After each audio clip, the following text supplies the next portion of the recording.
Assalamualaikum warahmatullahi wabarakatuh. Selamat datang di vlog saya. Mudah-mudahan kawan-kawan seiman dimanapun berada selalu berada di dalam lindungan Allah Subhanahu wa Ta'ala.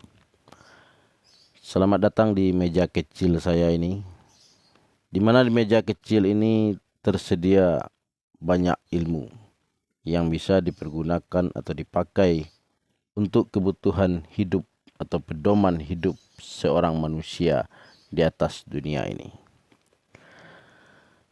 Untuk mendapatkan sebuah ilmu,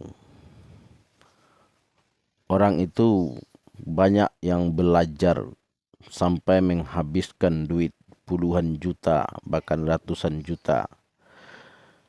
Tidak sedikit orang tua itu yang menjual sawah, menjual rumah, bahkan ada yang menggadaikan harta bendanya yang paling berharga seperti emas yang tersimpan untuk hari tuanya, tapi demi pendidikan anaknya dia kemudian menjual harta tersimpan itu, dan dengan harapan anak itu nanti akan menjadi orang gitu, supaya dia hebat, supaya nanti dia berilmu, supaya dia bisa menghasilkan uang yang banyak. Itu adalah harapan setiap orang tua kepada anaknya. Itulah yang membuat orang tua itu mau melakukan apa saja. Pergi ke sawah pagi, pulangnya sore gitu. Berkuli, bertani, berdagang dari pagi, ada yang 24 jam di pasar.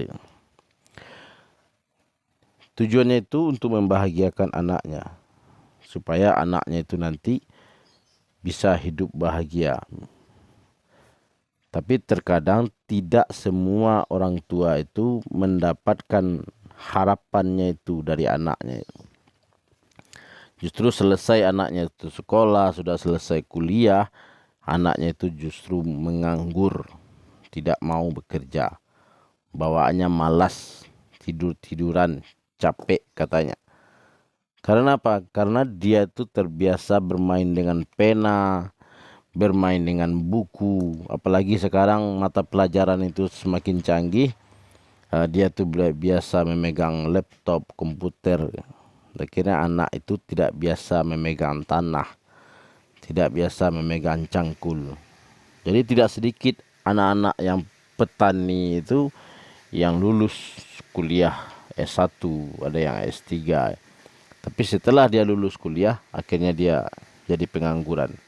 Bahkan ada yang sampai tua, dan kemudian di hari tuanya itu dia menjadi menjadi galau gitu, depresi. Akhirnya dia itu minggat dari rumah karena malu, pergi ke kota besar. Sesampai di kota besar, tidak ada lagi pekerjaan yang dia mau bisa pegang karena umur, terbatas umur. Dan itu banyak sekali saya bertemu dengan orang-orang seperti itu. Bahkan ada yang nekat itu menjadi pengamen. Walaupun suaranya pas-pasan, main gitar kagak bisa gitu. Hanya mengandalkan modal nekat saja. Mengharapkan recehan, gopean, 2000-an. Yang penting bisa untuk bertahan hidup di kota besar seperti kota besar Jakarta. Dan itu sangat banyak sekali.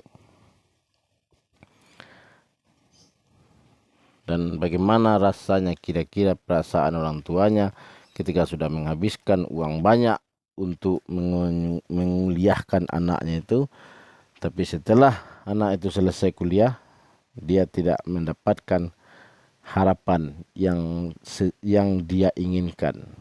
Nah, itu satu kekecewaan orang tua terhadap anaknya. Jadi di dalam hidup ini kita memang membutuhkan semua pendidikan, baik itu pendidikan formal atau pendidikan agama. Karena pendidikan itulah nanti yang akan menentukan nasib seseorang itu.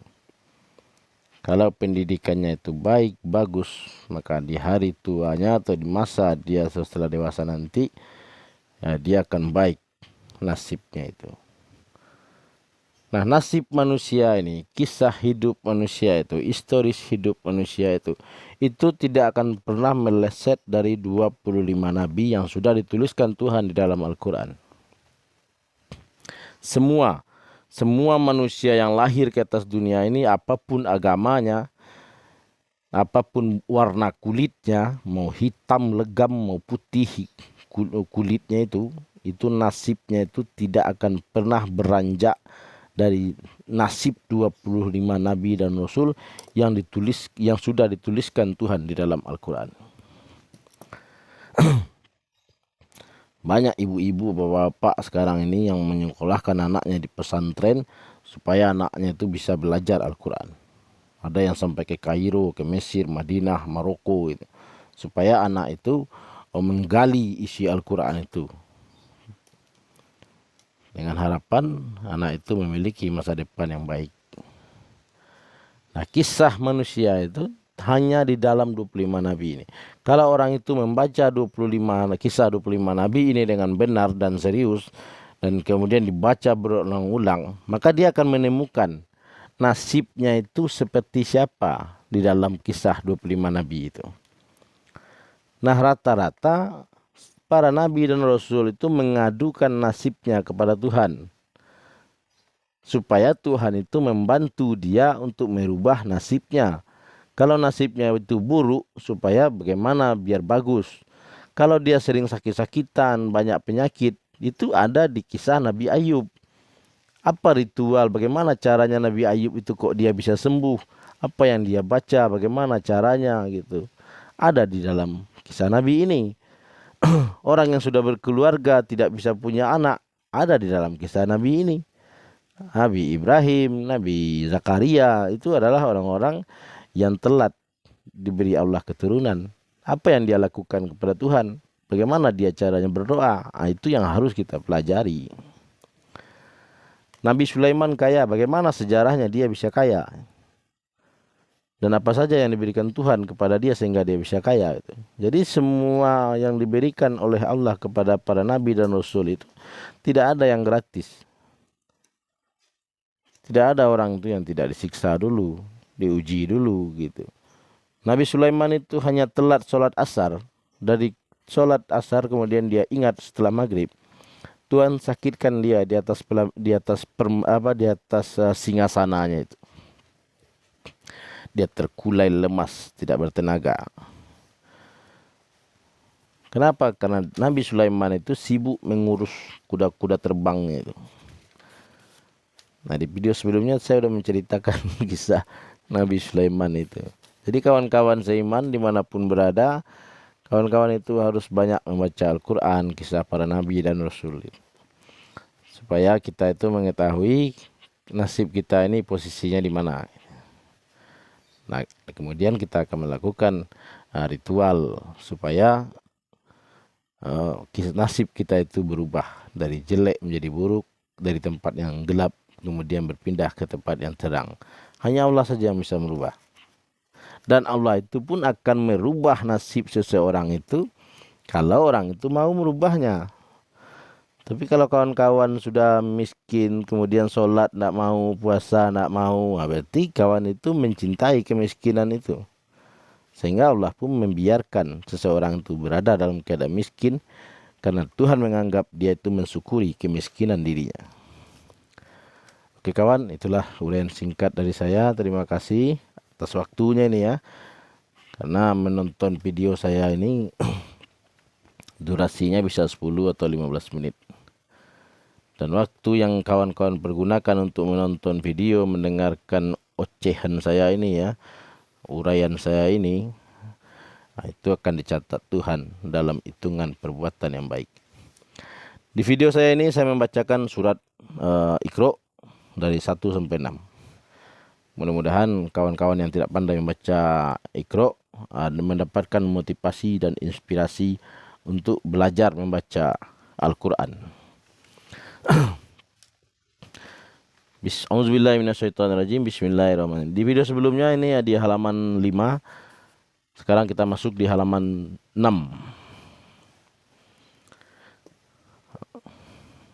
Oke. Bismillahirrahmanirrahim. Ini huruf terpisah dan ini huruf disambung. Ini disambung menjadi 3. Jadi dari Iqra 1 ke Iqra 2, Iqra 3 ini adalah peningkatan kejelian mata.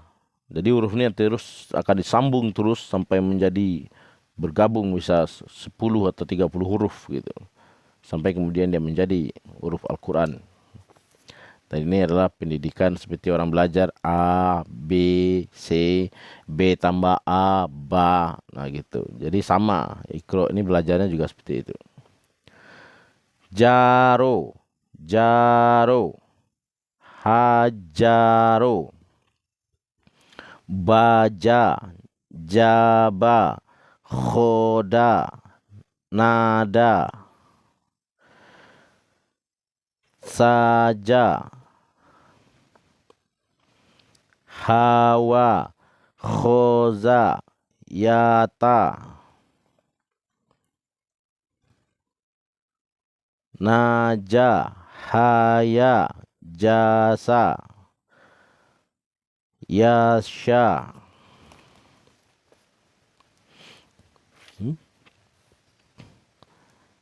Masa. Ini TSA ya. Kalau ini yasha. Kalau ini masa.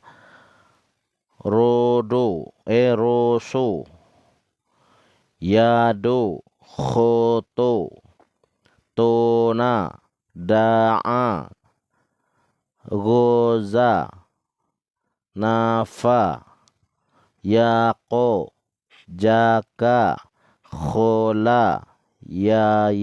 Nah ini walaupun dia ke atas 1 dan di bawah ini tidak ada, ini bentuknya berbadan ba. Ya, ini kelihatan ya. Ini badannya ba, tapi karena titiknya 2, ini 2 berarti ya. Haza. Aduh, kelihatan lagi. Ini nih. Haza. Yatama.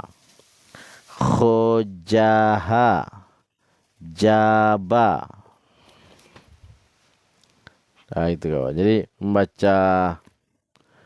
membaca Iqra atau belajar Iqra itu harus pelan dan hati-hati dan kemudian sering-sering diulang supaya dia itu tertanam di dalam otak itu atau di dalam hati seseorang itu, bacaan itu agar tersimpan gitu.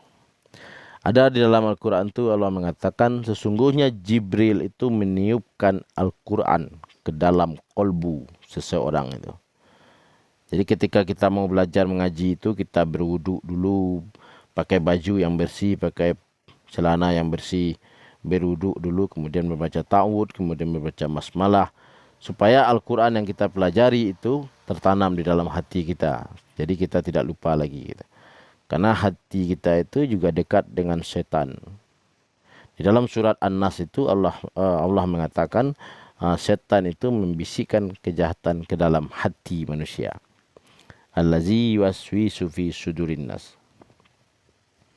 Jadi setan itu membisikkan kejahatan itu bukan ke telinga manusia, tapi ke hati manusia.